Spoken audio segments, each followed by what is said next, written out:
The phone becomes a spy in the pocket. The phone's camera, the microphone, text messages, and anything else done on the phone or close to it are susceptible to monitoring.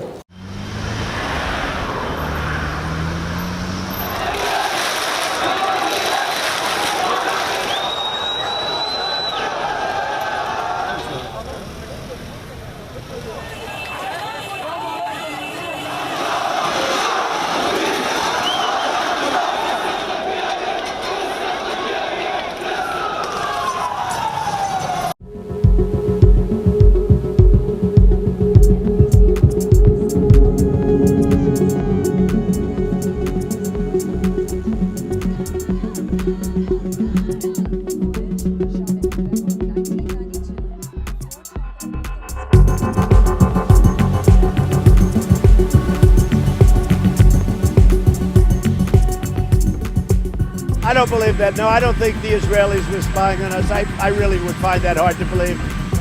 My relationship with Israel has been great. You look at Golan Heights, you look at Jerusalem with moving the embassy to Jerusalem, becoming the capital. You look at even the Iran deal, what's happened with Iran. Iran is a much different country right now than it was 2.5 years ago. It's in a much different position. No, I don't believe that. I wouldn't believe that story. It's good. Anything's possible, but I don't believe it.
While he was in jail. Do I think he was killed? 100%.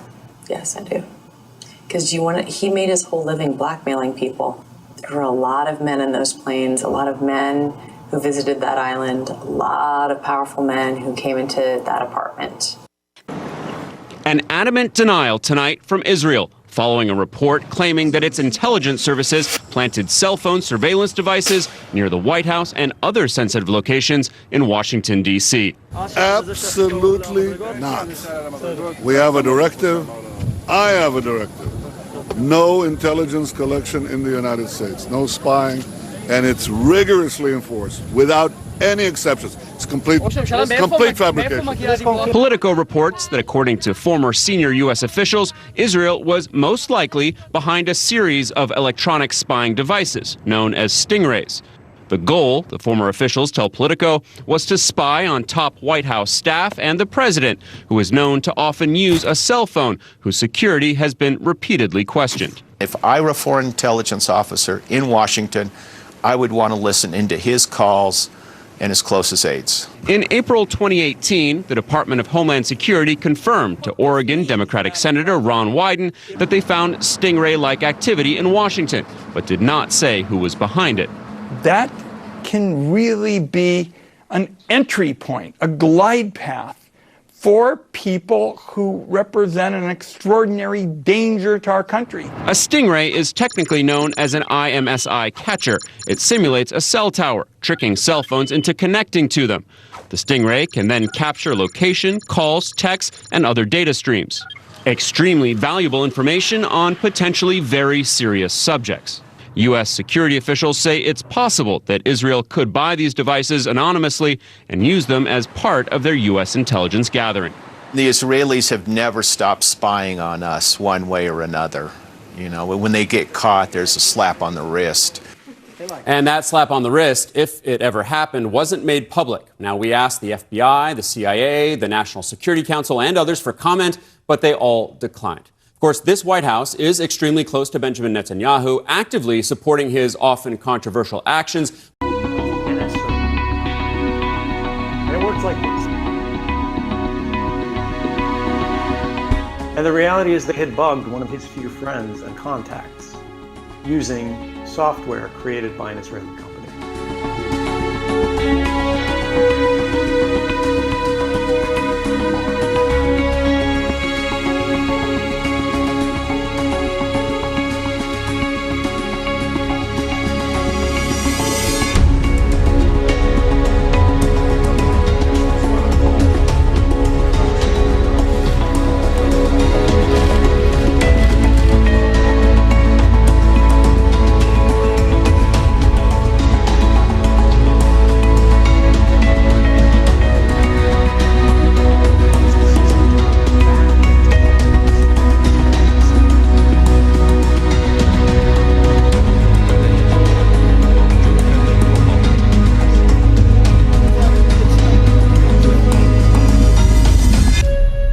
An Israeli surveillance software tool capable of accessing microphones, cameras and other data has been tracked to 45 countries around the world. Researchers think the tool, designed to track criminals, is being misused by governments to snoop on innocent civilians. Paula Sleer has the story. I'm here in Herzliya, just north of the Israeli city of Tel Aviv, and this building is home to an Israeli company called NSO Group, which develops and sells one of the most invasive spywares in the world. The software is called Pegasus, and it doesn't matter whether you're an iOS or Android person, your phone could become a target. The phone becomes a spy in the pocket.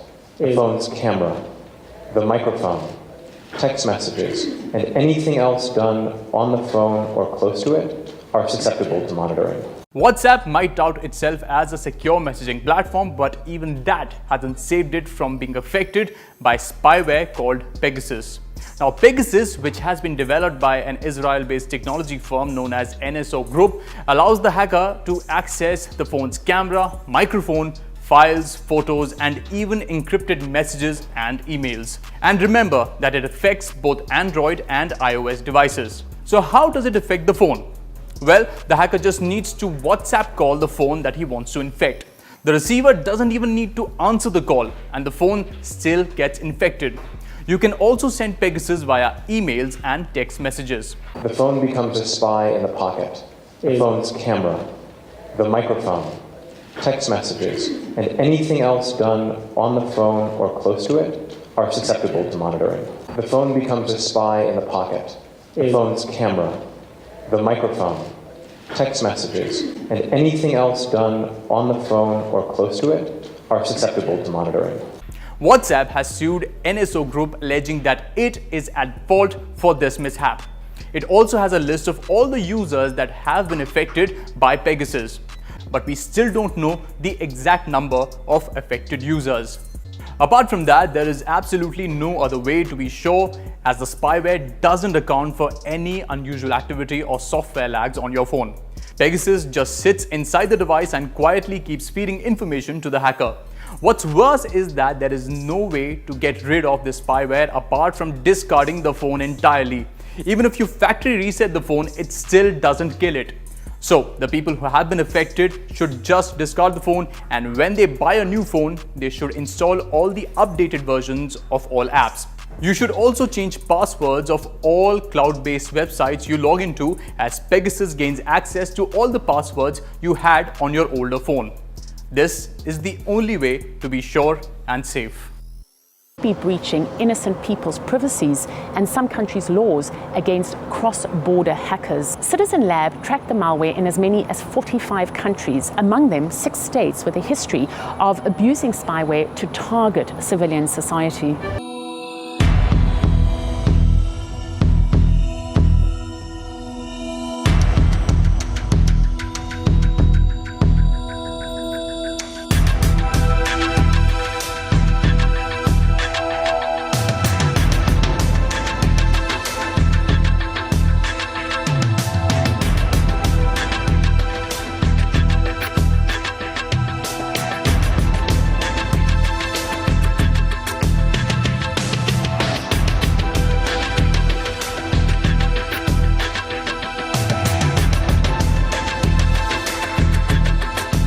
Citizen Lab says at least 10 Pegasus operators are involved in cross-border surveillance. Israel's friend and ally, the United States, they say, is no exception. This despite the fact that the firm says its software was not designed to work in the US. We have identified several possible Pegasus customers not linked to the United States. But with infections in the U.S., it is possible that several countries may be actively violating United States law by penetrating devices located within the U.S. NSO Group is a pretty secretive firm. You'll hardly find any ads for its products.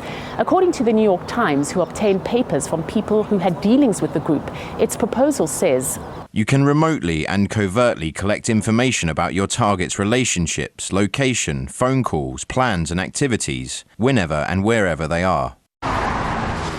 Lebanon's general security are warning citizens of the dangers of using certain smartphone applications that Israel could exploit to gather people's personal information. The applications have been identified as Sync Me, My Phone, and Mart Sync, which are commonly used to update contacts and identify and block spam calls and messages. Lebanese authorities say these apps were established by an Israeli software engineer and allows Israel to access files, phone numbers, photos, and videos. These apps have access to our contacts, text messages, calendar events, Wi-Fi connection, storage, and even our precise location. Israel tries to use this information to uncover social relations, distort one's reputation, or even recruit people to the Mossad, their national intelligence agency. This is why we are advising citizens to refrain from downloading these apps. Israel has breached the Lebanese communications grid and hacked into its national telephone network multiple times. Just last month, the Israeli entity sent recorded messages to Lebanese civilians, warning them that their lives were at risk as part of its anti-tunnel operation against Hezbollah. Political experts tell Press TV that these hacking attempts are a sign of Israel's weakness. These technology attacks are useless and just a failed attempt at a psychological war. The Lebanese army and general security are always on alert to stop any penetration. Israel has gone so far as to trying to access electricity and water bills to gather information. However, they have been unsuccessful. Lebanese citizens have been wise enough to ignore all these hacking attempts. Lebanon has long condemned Israel's hacking and recently lodged a complaint against Israel with the UN Security Council. Lebanese authorities have condemned Israel's psychological campaigns against Lebanese locals. They say any Israeli hacking is considered as a violation of Lebanon's sovereignty. Rana Alauddin, Press TV, Beirut. Thousands of people living in Beirut's Tahiyya neighborhood got a text message warning that Hezbollah is hiding missiles in a weapons compound in the area. The message was sent on WhatsApp, and the Lebanese news outlet Al-Sharq Al-Awsat said that residents should proceed with caution. That is according to the message, because they live in close proximity to a Hezbollah weapons site that could explode at any moment. And here to talk about this, Arab World Affairs correspondent for the Israeli news outlet Ynet, Daniel Salameh. Daniel, thank you for taking time out to talk to us today. My first question for you, this WhatsApp message, who could have sent it and where could it have come from?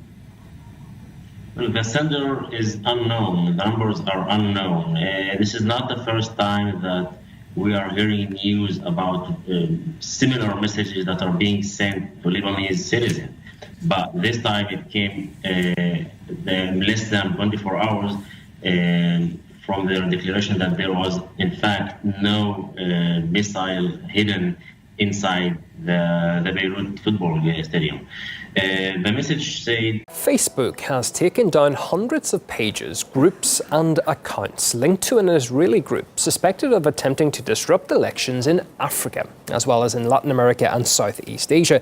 The social network says the Archimedes group spent more than $750,000 on the Facebook and Instagram platforms to, quote, disseminate their content and artificially increase engagement. Well, let's go live now to Israel and RT's Paula Sleer. Paula, hi there. What else is Facebook saying about this far-reaching raid on suspicious accounts? Well, what we know is that this has been happening for years, where you have fake accounts that are masquerading either as locals or as local news outlets. And they are either providing glowing information or are forming part of a smear campaign regarding candidates who are standing in local elections. And part of the tactic they use is to quote so-called unidentified sources and leaked information. Now, what we're hearing from Facebook is that this has affected countries such as Latin America, numerous countries across Asia and Africa, where essentially the client's wishes have changed the reality on the ground. Facebook saying that this is an extensive Israeli-run political influence campaign. Having said that, though, Facebook has not been that forthcoming, and that is largely, presumably, because the relationship between Facebook and Israel is very close. Facebook in the past has taken down political advertisements that are considered distasteful or inconvenient by the Israeli government. The head of the Facebook cybersecurity policy had this to say. Today we removed 265 Facebook and Instagram accounts, Facebook pages, groups and events involved in coordinated inauthentic behavior. This activity originated in Israel and focused on Nigeria, Senegal, Togo, Angola, Niger and Tunisia, along with some activity in Latin America and Southeast Asia. Now, some of the pages boasted as many as 2.8 million followers. There were also a series of events that were advertised online, but it's not clear whether or not those events actually took place. More than $800,000 is estimated to have been spent over the past 7 years on these advertisements aimed at deception. And a lot of it finds its source in an Israeli corporation that's called the Archimedes Group.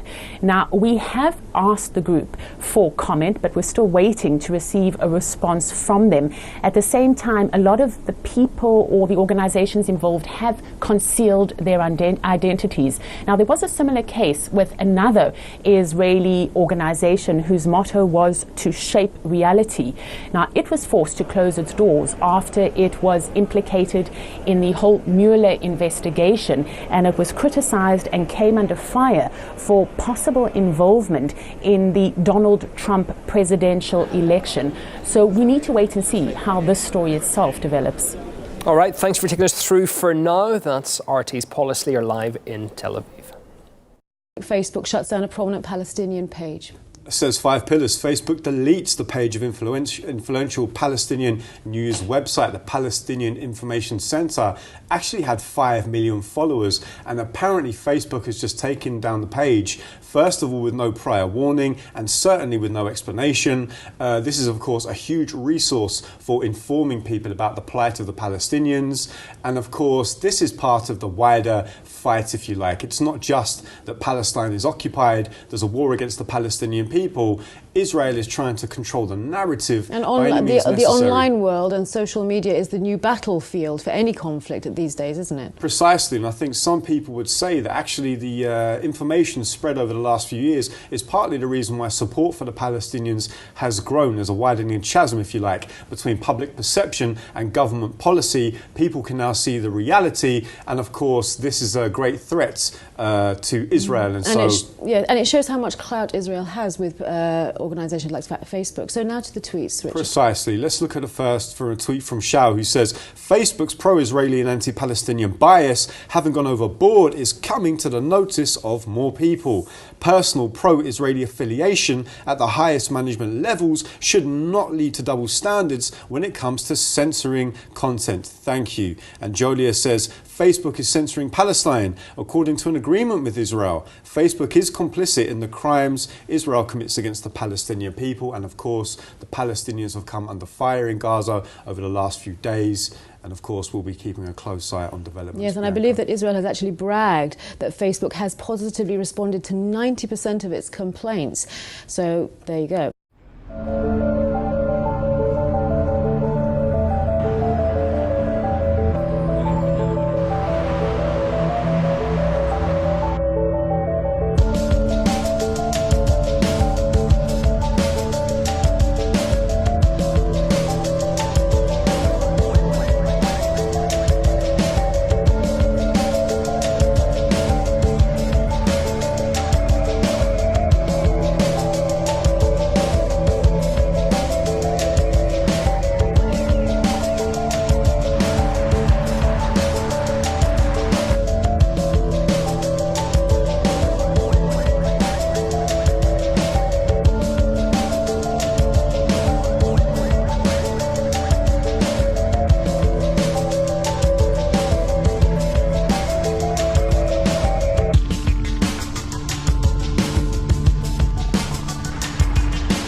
legalized the abuse of the person through the personal.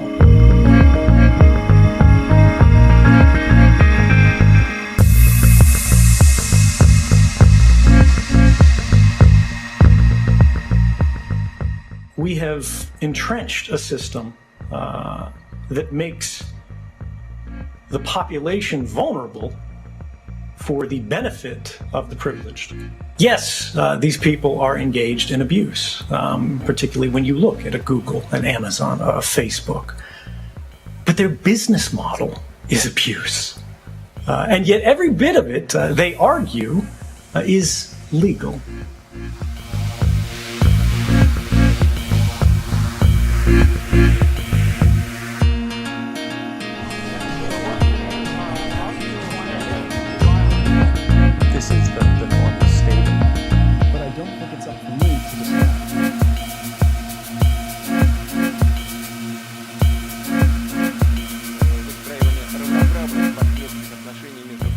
The problem isn't data protection, the problem is data collection. Regulating the protection of data presumes that the collection of data in the first place was proper, that it was appropriate, that it doesn't represent a threat or a danger, that it's okay to spy on everybody all the time, whether they're your customers or whether they're your citizens, so long as it never leaks, so long as only you are in control of what it is that you've sort of stolen from everybody.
In a tweet, Mohammad Jawad Zarif said the B team strikes again, referring to a term coined by himself describing an international group of warmongers, including Israeli Premier Benjamin Netanyahu. Zarif said the U.S. does not need enemies when it has, quote, a BFF in the B team who spies on the U.S. president, empties U.S. coffers, and takes U.S. foreign policy hostage.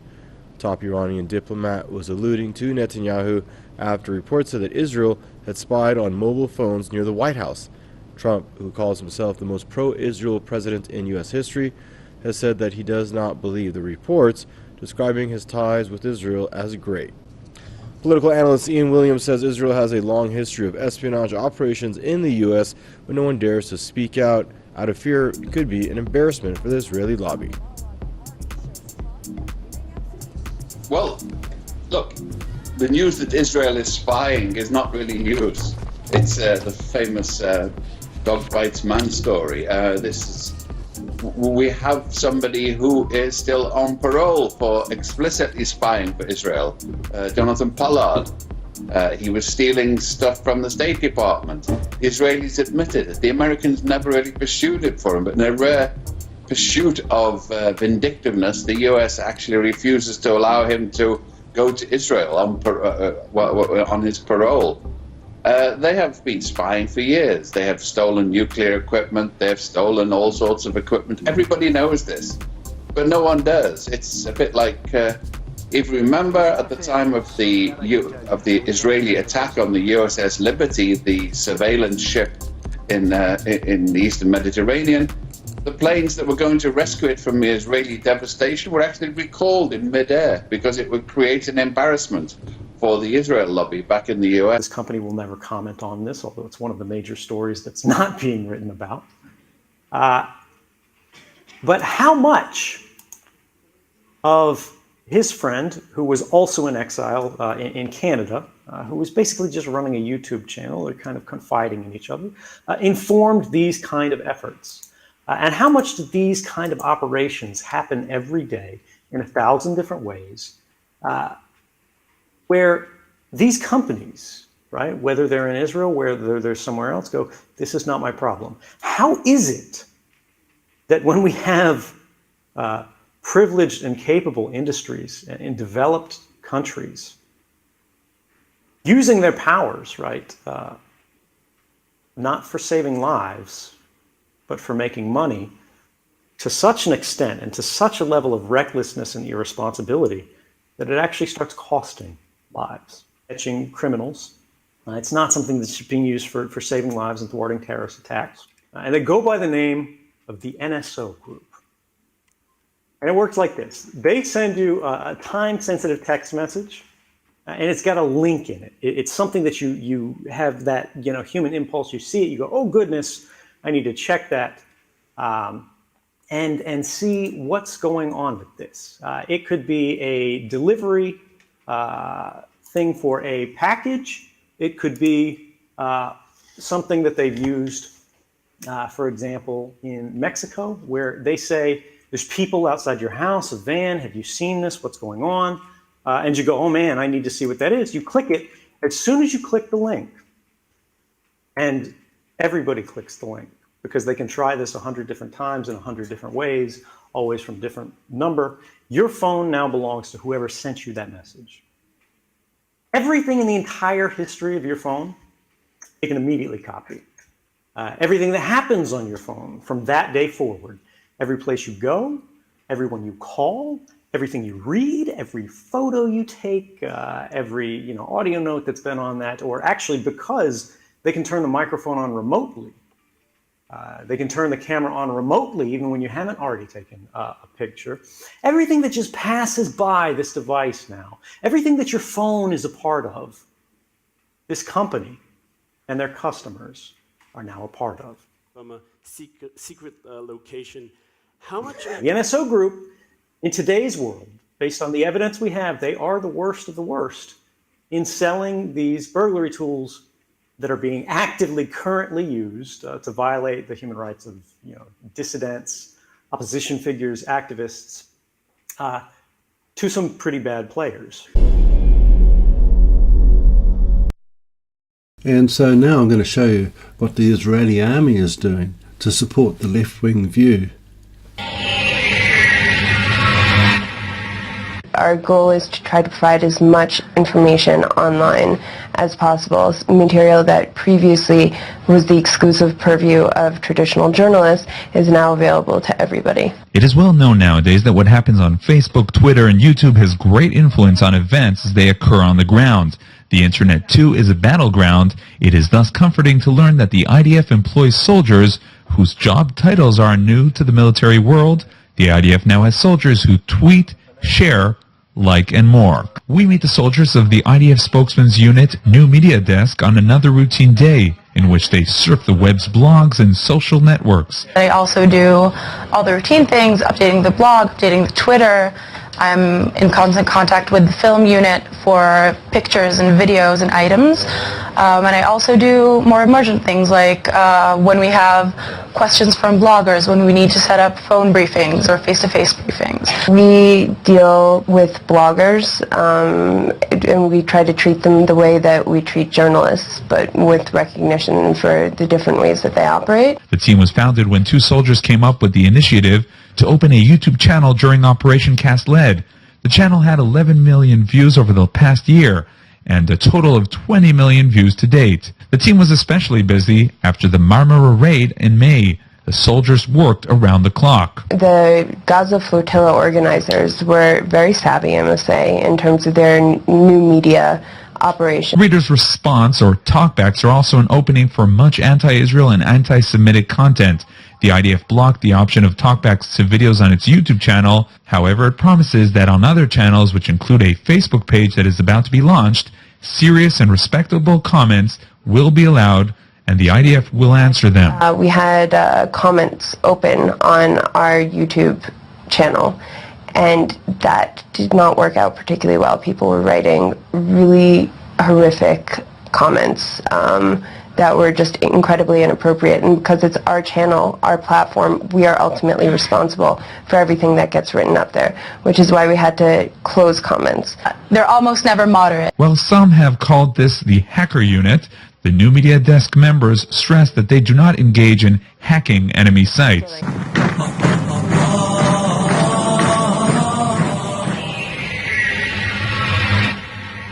Moetzet Yesha, in conjunction with My Israel, has arranged Instruction Day for wiki editors. The goal of the day is to teach people how to edit in Wikipedia, which is the #1 source of information today in the world. As a way of example, if someone searches the Gaza flotilla, we want to be there. We want to be the guys who influence what is written there, how it's written, and to ensure that it's balanced and Zionist in nature. I came here to learn more about how we as Israelis and as Jews can defend Israel online, on the internet, and particularly in Wikipedia in this case. Wikipedia is a bit of a complex system and it's sometimes hard to figure out the rules. I personally tried to edit things in Wikipedia that were against Israel, small things, and this type of initiative and initiatives like that to educate and promote defense of Israel online are. It was unbelievable what we had. Clinton, we had everything. The video caught Amy Robach speaking to a producer on a hot mic off air, talking about how they had one of Epstein's alleged victims, Virginia Roberts Giuffre, ready to come forward, but executives squashed the story. First of all, I was told, who's Jeffrey Epstein? No one knows who that is. This is a stupid story. Then the palace found out that we had her whole allegations about Prince Andrew and threatened us a million different ways. We were so afraid we wouldn't be able to interview Kate and Will that also quashed the story. Robach went on to express how she felt about how Epstein died while he was in jail. Do I think he was killed? 100%. Yes, I do. Because he made his whole living blackmailing people.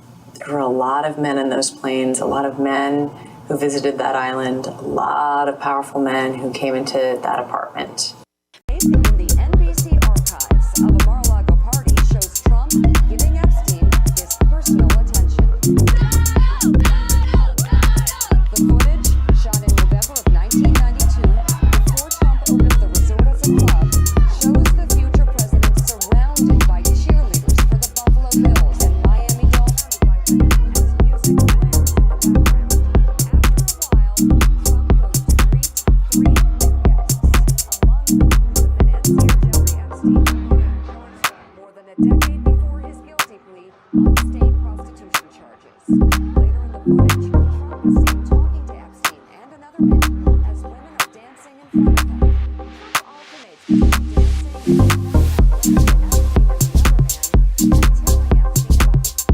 was not a fan of his.